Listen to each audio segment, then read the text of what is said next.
Saludos ingenieros, mi nombre es John Sinche. El día de hoy vamos a presentar el sistema de base de datos, el modelamiento de base de datos, el problema del sistema de gestión universitaria, ¿no? Universidad Tecnológica del Pacífico. Los integrantes de nuestro grupo son Jefferson Alexander Pineda, Darío Franco Añasco, Maite Maoli, Adriana Beatriz, Dayana Lisbeth, Taria Amelia, Jenny Paulina, Jefferson Jaime, José Isaac, Jenny Javier, John Alexander y Pablo Andrés.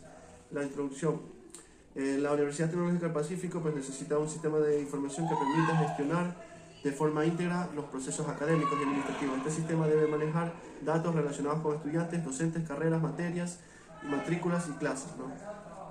Garantizando siempre la integridad de la información del modelado y la normalización del sistema de base de datos, ¿no? Los objetivos del modelado son: el modelado de base de datos tiene como objetivo principal representar la realidad académica de la universidad de manera clara y coherente. También representar la realidad académica de forma consistente, garantizando siempre la integridad referencial y confiabilidad de datos. A continuación, mis compañeros van a exponer. Metodología utilizada. La metodología utilizada para el modelado de datos se basa en un proceso estructurado que inició con la recolección y análisis de requerimientos a partir de la información académica y administrativa de la universidad. Posteriormente se identificaron las entidades y atributos principales, lo que permitió diseñar un modelo conceptual con sus respectivas relaciones y coordinalidades. Una vez definidas las relaciones, se aplicaron las reglas de negocio y restricciones necesarias para garantizar la integridad y consistencia de los datos. Finalmente se realizó el proceso de normalización, pasando por la primera, segunda y tercera forma normal, con el fin de eliminar redundancias, dependencias parciales y transitivas, obteniendo así un modelo ligero, claro, eficiente y confiable. Análisis del problema. El análisis del problema permite identificar los elementos claves que el sistema debe manejar y cómo se relacionan entre sí. En este caso se busca organizar la información académica y administrativa de la universidad de una manera estructurada, asegurando integridad, evitando redundancias y facilitando procesos como matrículas, control de clases, asignaciones de docente y registro de calificaciones. A mí me ha tocado lo que es el tema de entidades principales identificadas. Lo que es en nuestros análisis identificamos las siguientes entidades principales: usuarios, estudiantes, profesores y administradores que interactúan con el sistema. Información académica, lo que son datos y documentos relacionados con la educación y el aprendizaje, tareas y proyectos, actividades y trabajos asignados a los estudiantes, lo que son calendarios y horarios, planificación, organización de eventos y actividades, lo que son comunicaciones, mensajes y notificaciones entre usuarios y el sistema. Estas entidades principales nos permiten entender mejor las necesidades y requisitos del sistema, diseñar una solución efectiva. Es todo lo que puedo decir del tema que me ha tocado. Muchas gracias. Buenas tardes, ingeniero. Mi nombre es Jefferson Jaime y a continuación hablaré sobre los atributos principales de cada identidad. Como primer punto tenemos lo que es estudiante, código estudiantil, cédula, nombre, apellidos, fecha de nacimiento, género, dirección, teléfonos, email, carrera, nivel promedio. En la parte de docente tenemos lo que es cédula, nombres, apellido, título principal, títulos adicionales, especialización, categoría, teléfono, email, etc. También tenemos lo que es la parte de carrera, donde se menciona lo que es código, nombre, facultad, duración en semestres, coordinador. También tenemos lo que es la parte de facultad, donde se menciona lo que es código, nombre, decano, ubicación, presupuesto anual. Lo que es la parte de materia, donde se menciona lo que es código, nombre, descripción, créditos, nivel, carrera y prerequisitos. En el caso de periodo académico, tenemos lo que es código, nombre, ejemplo 2004-1, con la fecha de nacimiento y fin de estado. En la matrícula tenemos lo que es número de matrícula, estudiante, periodo, fecha, valor a pagar, estado. También tenemos lo que es el apartado de clase, donde se menciona lo que es el código, la materia, el docente, el periodo, el horario, el aula y por último lo que es el cupo máximo. También tenemos lo que es la calificación, donde se menciona el código, el estudiante, la clase, las notas parciales, examen final, etcétera. Y para finalizar tenemos lo que es el aula, que mencionamos lo que es el código, el edificio, la capacidad, tipo de equipamiento. Gracias. Muy buenos días, mi nombre es José Hernández León. Voy a hablar en este proyecto sobre las relaciones principales. Un estudiante puede tener varias matrículas, pero cada matrícula corresponde a un solo estudiante. Una matrícula incluye varias clases y cada inscripción pertenece a una sola matrícula.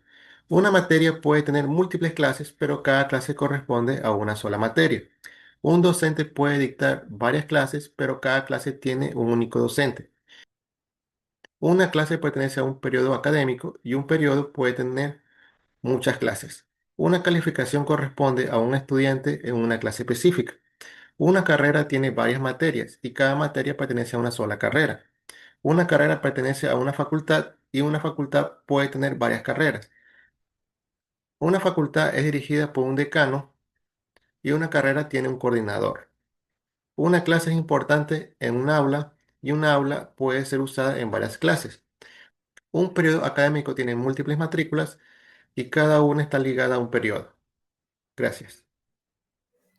A continuación voy a hablar sobre el concepto del modelo conceptual.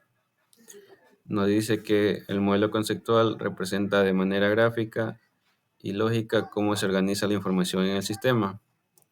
También nos dice que utiliza un diagrama de entidad-relación, la cual muestra las entidades principales. También muestra lo que son sus atributos más relevantes, las relaciones que existen entre ellas y las reglas de cardinalidad. Este modelo es la base para el diseño lógico y físico de la base de datos. Tenemos la parte que es justificación de entidades y relaciones. Tenemos estudiante, entidad central, se relaciona con matrículas, calificaciones y teléfonos. Tenemos docente, se vincula con facultad, clases, títulos adicionales. Tenemos carrera, que organiza el plan de estudios, vincula a la facultad, materias y coordinador docente. Tenemos facultad, agrupa carreras dirigidas por un decano. Tenemos materia, pertenece a una carrera, puede tener prerequisitos y se imparten clases. Tenemos periodo, periodo académico, vincula matrículas y clases. Tenemos matrícula, que es relación entre estudiantes y clases, incluye estado y valor pagado. Tenemos clase, instancia de materia en un periodo, dictada por un docente y en un aula. Tenemos calificación, desempeño del estudiante en una clase. Tenemos también aula, espacio físico con capacidad y equipamiento. Tenemos auxiliares, que es teléfono estudiante, título adicional y prerequisitos. Saludos cordiales, soy el estudiante Pablo Andrés Farrovera de la asignatura de Sistema de Base de Datos. El día de hoy voy a exponer sobre claves y cardinalidades en el diseño de base de datos. Estos son elementos fundamentales para organizar la información de manera estructurada y entender cómo se relacionan las diferentes entidades dentro de un sistema. Tenemos lo que son las claves. Clave primaria es el identificador único de cada entidad. Por ejemplo, el código estudiante permite diferenciar a un estudiante a otro. La clave foránea sirve para conectar una entidad a otra. Por ejemplo, en la matrícula aparece el código estudiante como clave foránea porque se relaciona con la tabla de estudiantes. En la tabla que vemos aquí, cada entidad tiene su clave primaria y en algunos casos también claves foráneas que permiten establecer las relaciones. Las cardinalidades indican cuántos registros una entidad puede relacionarse con otra. Algunos ejemplos de la tabla son estudiante con matrícula 1 a n. Un estudiante puede tener muchas matrículas, pero cada matrícula corresponde a un solo estudiante. Matrícula con clase n a m. Una matrícula puede inscribirse en varias clases y una clase puede tener varios estudiantes. Clases con docentes n a 1. Muchas clases pueden estar a cargo de un docente, pero cada clase tiene un solo docente. Clases con aula n a 1. Muchas clases pueden darse en un aula, pero cada clase ocupa una aula a la vez. Muchísimas gracias. Buenas tardes, ingeniero. Mi nombre es Tairieka, que voy a hablar sobre la primera forma normal. Como problemas detectados, tenemos campos multivaluados como los teléfonos, materias inscritas y calificaciones. En atributos compuestos tenemos direcciones, también tenemos listas en una sola celda y redundancia y anomalías de inserción, actualización. Solución aplicada: separar atributos compuestos, ejemplo, dirección, calle, ciudad, provincia. Extraer multivaluados a tablas nuevas, teléfonos, calificaciones, materias inscritas. Definir PK única para cada tabla. Resultado: atribuir atómicos, eliminación de redundancias, integridad referencial más clara. Muchas gracias. Estimado ingeniero, mi nombre es Jenny Chassi y yo les voy a hablar sobre la segunda forma normal 2FN. Su objetivo principal es eliminar dependencias parciales y evitar la repetición innecesaria de datos dentro de su base de datos. Ya. En sí, nuestro problema detectado fue, en nuestro caso, código de la materia y código de prerequisito. Este problema aparece cuando en esa tabla se agregan más datos, como el nombre de la materia, los créditos u otros atributos que solo dependen del código de la materia. Esto genera una dependencia parcial y también repetición de la información, ya que los mismos datos de la materia aparecen varias veces en distintas filas o tablas. Para corregir esto, en la solución hemos decidido mantener la tabla prerequisito únicamente como una relación entre los códigos, por ejemplo, código materia y código prerequisito, mientras que los atributos propios de la materia, como nombre o créditos, se mantienen solo dentro de la entidad materia. Así evitamos duplicar información y mantenemos la base de datos más ordenada. Entre los resultados obtenidos son que se eliminan las dependencias parciales, se evita la repetición de los datos en diferentes tablas y además se mantiene la integridad referencial entre materia y prerequisito. En resumen, este modelo queda más eficiente y más consistente, cumpliendo con la segunda forma normal. En pocas palabras, la 2FN nos ayuda a que cada dato esté realmente donde corresponde, evitando la redundancia y asegurando que todos dependan completamente de su clave principal. Buenas tardes, mi nombre es Dayana Arteaga. Yo les voy a hablar de la tercera forma normal. Esta es una etapa de normalización de base de datos que elimina la dependencia transisiva, es decir, aquella en la que un atributo no clave depende de otro atributo no clave y no directamente de la clave primaria. Para que una tabla esté en tercera forma, primero debe cumplir con la segunda forma normal. Además, todos los atributos no clave deben depender únicamente de la clave primaria. Detectamos dependencias transisivas como la repetición de información de facultad y decano en entidades como carrera, materia y estudiante. La solución fue reorganizar las tablas, que cada entidad solo almacene referencias y no datos redundantes, logrando así que cada atributo dependa solo de la clave primaria de su tabla. El resultado es una base de datos más eficiente, sin redundancias ni anomalías, donde la integridad y consistencia de los datos están garantizados y el modelo es más flexible y escalable. Gracias. Mi nombre es Maite Arevalo y yo voy a hablarles sobre el diccionario de datos.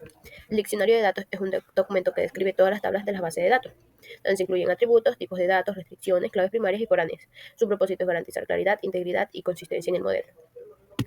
Atributo, en el siguiente cuadro podemos ver atributos, tipos de datos, tamaño, restricciones, descripción funcional y clave.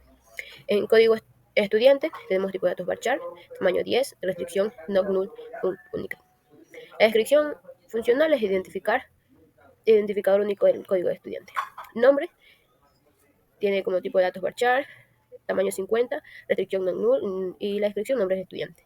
Apellidos tiene tipo de datos varchar, tamaño 50, restricción not null y descripción funcional apellidos del estudiante. Fecha de nacimiento tiene como tipo de datos dat.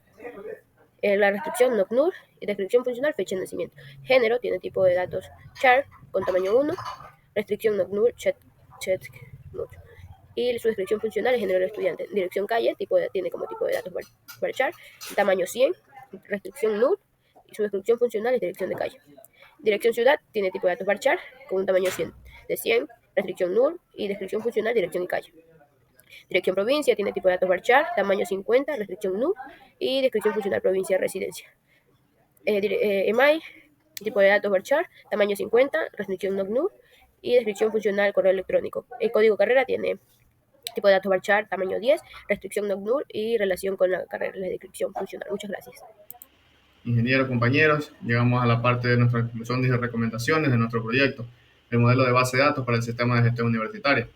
La principal conclusión es clara: la normalización es fundamental. Nos permitió transformar un esquema inicial lleno de ambigüedades en un modelo claro y estructurado y eficiente.